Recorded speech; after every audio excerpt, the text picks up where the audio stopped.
Good morning. Happy Sunday. So it'll probably be a hot minute before I'm able to have time to do not a debate, but like an open panel on this.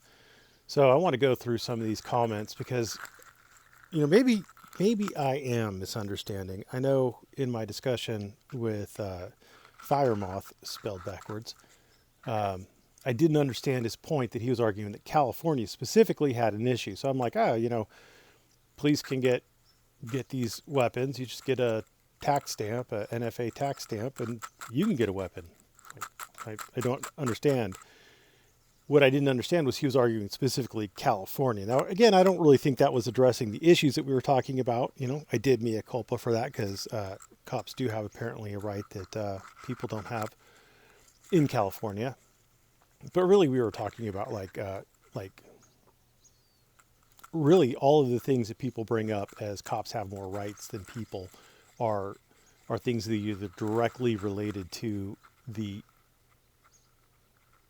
duties given to them by the state, and so the state has to give them the ability to enforce those duties, or immunity from prosecution, which these are all kind of legal protections. We're giving you a job, so we have to give you the tools required to do that job, and we're giving you protection from certain lawsuits.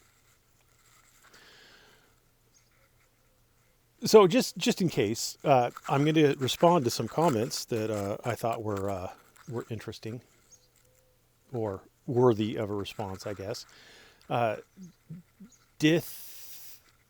Dithroom Stamper says, as I am far from an anarchist, you are either arguing in bad faith or do not understand. Your whole argument is based on the lack of corruption. My whole argument is not based on lack of corruption. The anarchist argument is that governments all are corrupt and therefore we shouldn't have a government. Well, obviously, you can't have corruption in your government if you don't have a government. However, my argument is you can't not have a government. Somebody somewhere is going to be in charge somehow. So someone, or some group of someone's, I should say, is going to be in charge. Our government is entirely corrupt. We are run by PDF files, or people who are being blackmailed by foreign countries, or people who are being blackmailed by other PDF files, or people who are willing participants in all this, or purchase politicians. I mean, our government is entirely corrupt, at least at the federal level. State governments might be less corrupt being the operative word, less, not uncorrupt, but less corrupt. And the further you go down the food chain of public officials, the less corrupt, I think, the less corrupt you're going to find them, because they have less power, and so their corruption is worth less to the person who wants to take advantage of it. But it's a fun argument that anarchists have come up with, that all governments are corrupt and anarchy doesn't have a government, therefore anarchy isn't corrupt. But again, anarchy boils down to whoever is the strongest. It literally turns it into might makes right. We have another attempt by, is that MW or RNW? Looks like MW 2032.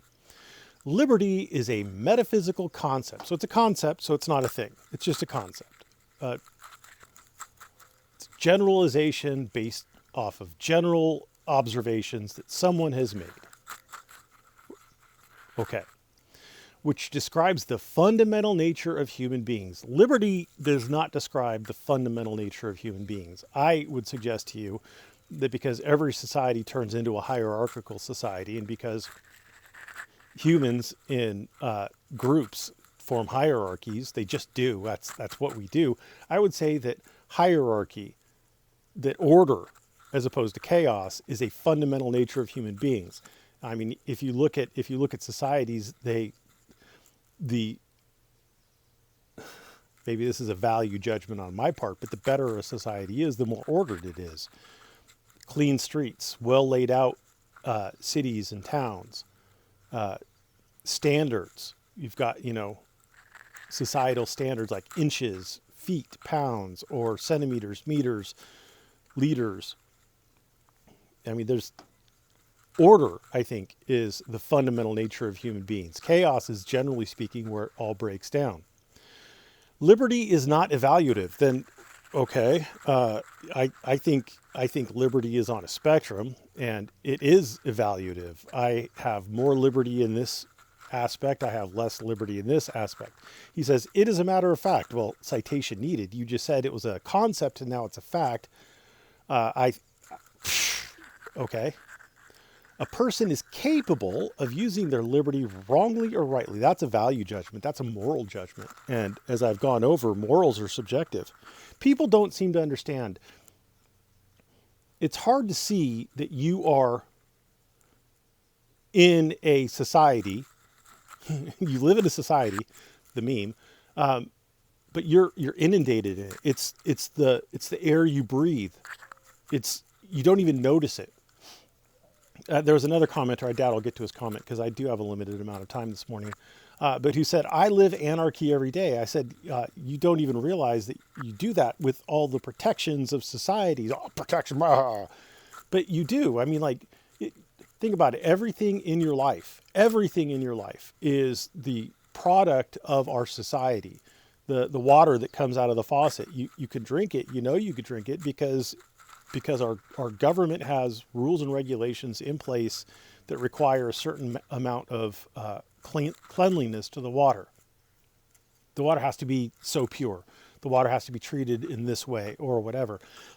So just your expectation that you could go to the water faucet and turn on the water,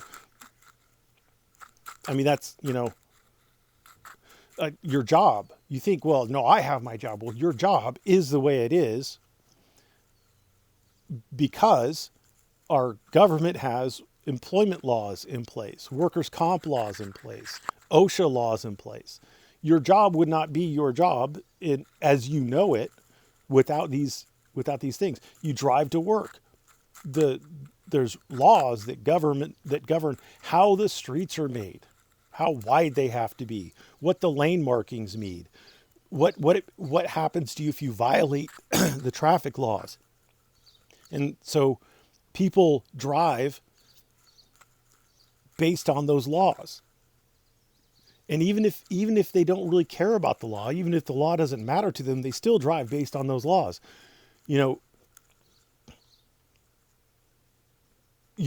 It's just what you grew up in. Like if you're in the US, you just grew up where, you stay in the right lane and oncoming traffic comes in the left lane. Like that's just what it's the air you breathe. You don't even realize all these things. The food in the store that you buy has to be labeled. I mean, literally everything, and inspect everything. You go to a McDonald's, they get inspected by health inspector. Everything that you deal with in the US, at least. I mean, you go to India and maybe all bets are off. Don't drink the tap water, drive wherever you want, however you want, poop in the street. They don't care, right? Because they have a whole different sensibility. You are awash in the culture, and part of the culture is the laws, and the laws help affect culture by getting people to do things in a certain way. People don't even realize this. And your morality is also, if you're in the US, your morality is based, at least in part, on Anglo-Protestant ethics, because that's what our society has been inundated with for the last 250 years. And it affects the way people think and interact with each other. I mean, certain groups, like blacks have their own culture, and, the Mexican Americans have their own culture, and they're less affected by it. If you go to like Louisiana, that's more French. So even the white people in Louisiana will have a different take on things than most of the rest of the country. But in general, on average, like even in those areas, because the laws of the United States, even even if the state laws in Louisiana are based on French law, they are still highly affected by federal law, and federal law is based on Anglo-Protestant morality, Anglo-Protestant concepts. Because federal law and most states' law is derived in whole or in part from English law.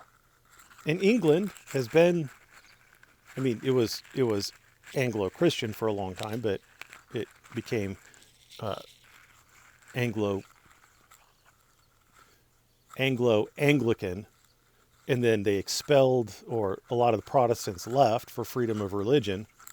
And so, I mean, but we're just inundated. Like, it is the air we breathe. He says, rights are inherent and inalienable. Like that, like, what is a right? What is a right? Saying it's inherent and inalienable doesn't tell me what it is. You have to tell me what it is before you tell me the things associated with it. I would suggest to you it's not inherent and inalienable, because if you go to India, you have different rights. If you go to Kenya or Zimbabwe or Russia or China, you have different rights.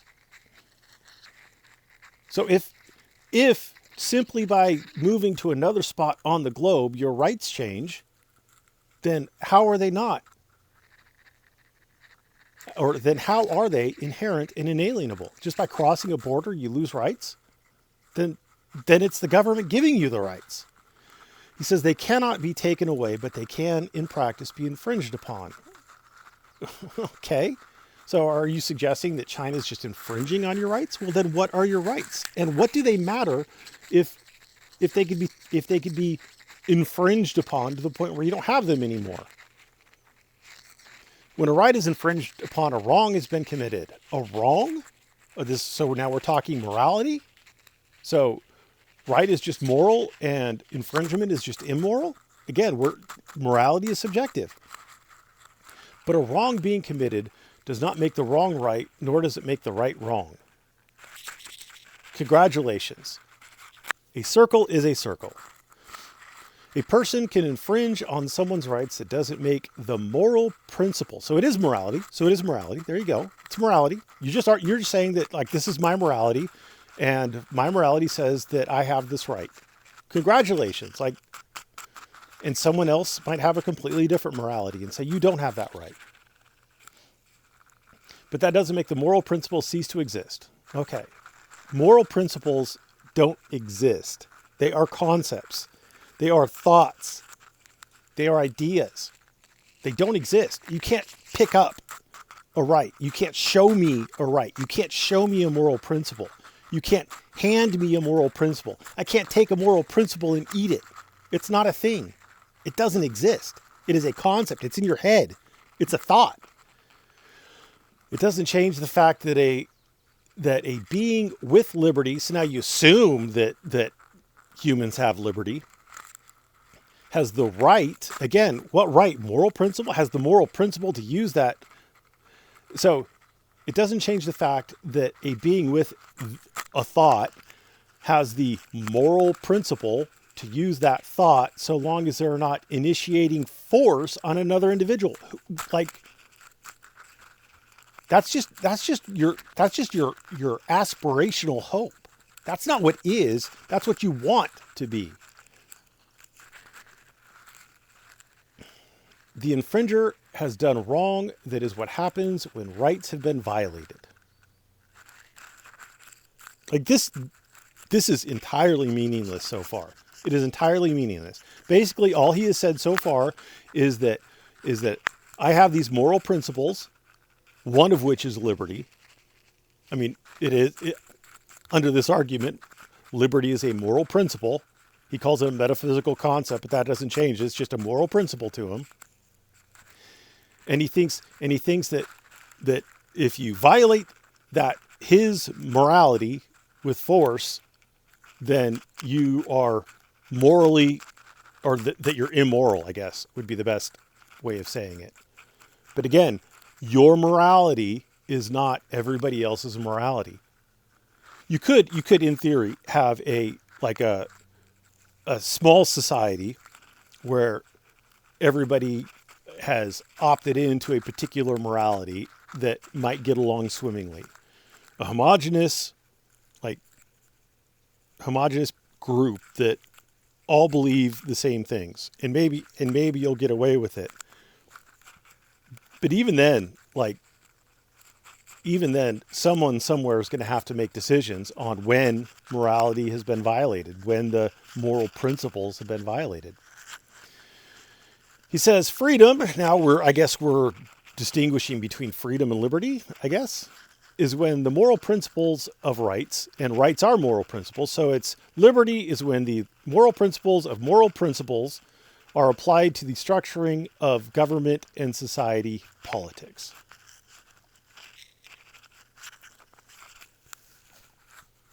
I hope people are seeing this, and maybe I'm reading it wrong. Maybe he's just not communicating it clearly. Maybe I'm just not understanding it. I have misunderstood things before. But I read this as liberty is when the moral principles of moral principles are applied to the structuring of government and society.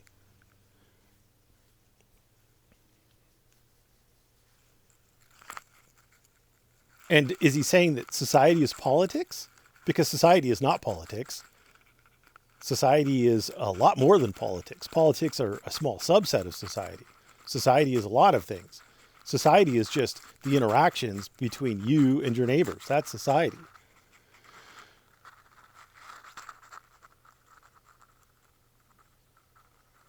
I mean, the root of society is social.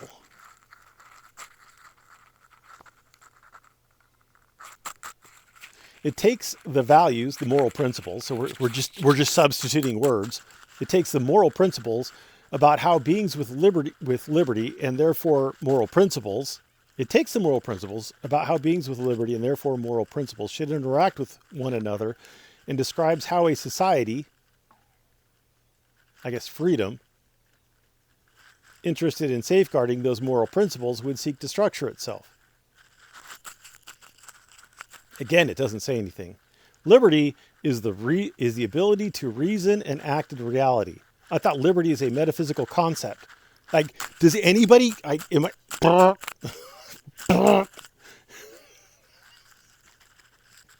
We just change definitions. He says it is a metaphysical and epistemological concept. So we now have three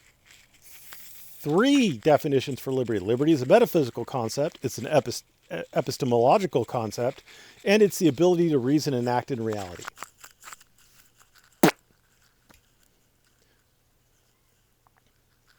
In reality, like people think that they see reality, but you don't see reality. No one sees reality. You see, the way you see things is in part cultural. Like they did, like the color blue. The color blue. There was a native society, like a indigenous society, call them backwards, kind of Stone Age society, that people first encountered, and they described the sky as white. Now, in Western culture, we describe the sky as blue, right? And they couldn't see, like they would hold up, like, here's a green swath. Oh, it's green. Here's a blue swath. That's white. They couldn't see blue. But then they were taught to see blue, and now they could see blue. Culture and society has affected it is so ingrained into you. It is so deep in you. You are so molded by it that it can affect your people's ability to see the color blue. My wife is Asian, mostly Asian, and there is a phenomenon where white people are kind of face blind to Asians. The whole all Asians look alike kind of thing. Now, the more you interact with them, the less you notice it. or the more you interact with Asians, the less face blind you get to them. But it's also the reverse is true. Asians are face blind to whites. Like if you look at the portraits of white people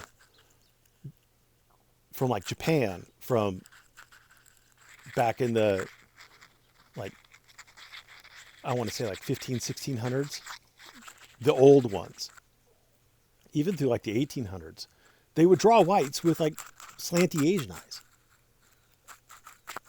They were face blind to them. Like, culture is so ingrained in you. So it's literally your reality that you're dealing with. And societies kind of have a mutually agreed upon idea of what reality is.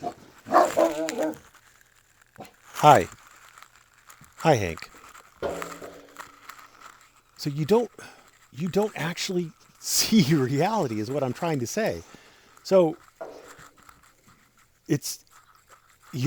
all you can see is like your culture understanding of what reality is. You don't have access to the infinite. You don't have access to universal truths.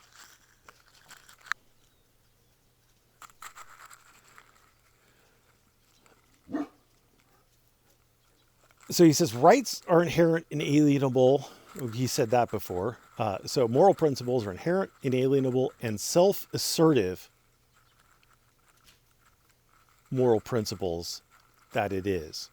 Rights are the inherent, inalienable, and self-assertive moral principles that it is. Okay. One, right for each. So he's saying that rights are the principles that are, number one, the right for each individual to use their liberty, and two, wrong for any individual or group, especially government, to unjustly infringe on the liberty of another individual. So just is, again, what is just or unjust is a moral judgment. Unless you have a set of laws to judge people by. And in order to get laws, you need a government. But now,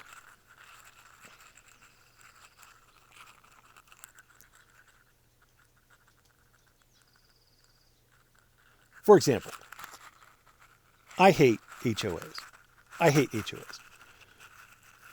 I lived in an HOA once, and I'm never doing it again.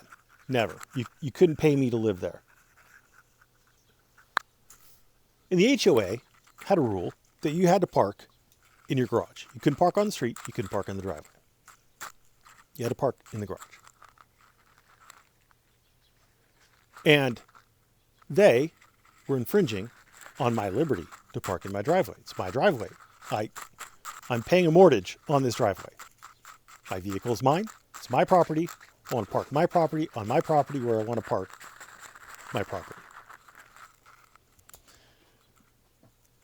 Their argument, obviously, is that you parking your property on your property infringes on the property rights of other people because it drives their property values down. It drives everybody's property values down. Are they unjustly infringing on my liberty? Or are they justly infringing on my liberty? The HOA's view is that they are justly infringing on my liberty. My view is they are unjustly infringing on my liberty. The HOA's view is that me parking my car in my driveway unjustly infringes on the liberty of the other homeowners to decide how everybody in the homeowners association is going to park their car. It is so easy. It's just so easy to tear these down. Like, I just don't understand why people think these are good arguments. Like, I'm not saying HOAs are good. Obviously, I hate HOAs. I would never live in an HOA. But from their perspective, it's moral. It's just. From my perspective, it's immoral and unjust. So how do we resolve that? Now, the anarchists will say, well, just don't live in an HOA. Well, yeah. But society is like a giant HOA.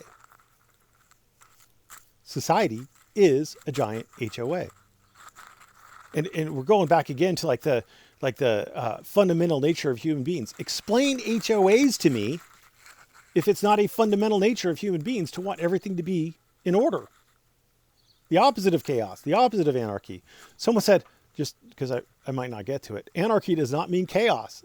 That tells me how little you know. Anarchy and chaos are synonyms. Like, they are synonyms. They mean essentially the same thing.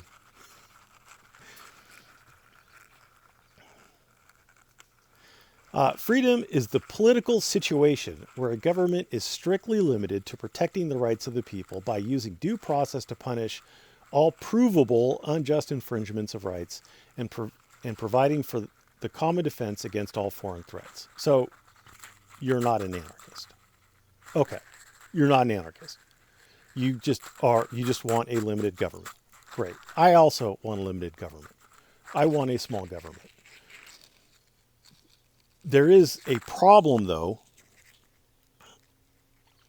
in that America is a blending of a lot of different people groups. A lot of different people groups with different moralities, different religions, different ways of seeing the world. You go to England, you see ordered English gardens. You go to India, you see them piling sewage into the rivers. Two fundamentally different ways of seeing the world. I'm not making a value judgment, obviously, because I was raised in an Anglo-Protestant society. I value nature and I want clean streets. An Indian who was born in India it's not a thing to them. Might not be something they care about. I'm not saying my morality is better than theirs. I'm not passing any value judgments. But when you bring two groups with fundamentally different ways of seeing the world, to fundamentally different cultures, to fundamentally different religions, even people who are atheists still have Anglo-Protestant thought processes because it's ingrained in the culture in the U.S. You can't grow up in the U.S. I mean, it's diminishing over time because Protestantism isn't really going anywhere in the U.S. anymore, so it's diminishing over time. But it's still kind of fundamental. So even atheists have these kind of Anglo-Protestant worldview. They've taken God out of it, great, but the morality and the presuppositions are all still there.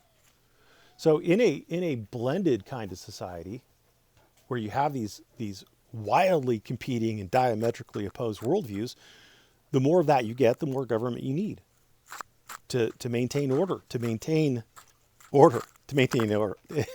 The opposite of anarchy, the opposite of chaos is order, and government is there to provide order.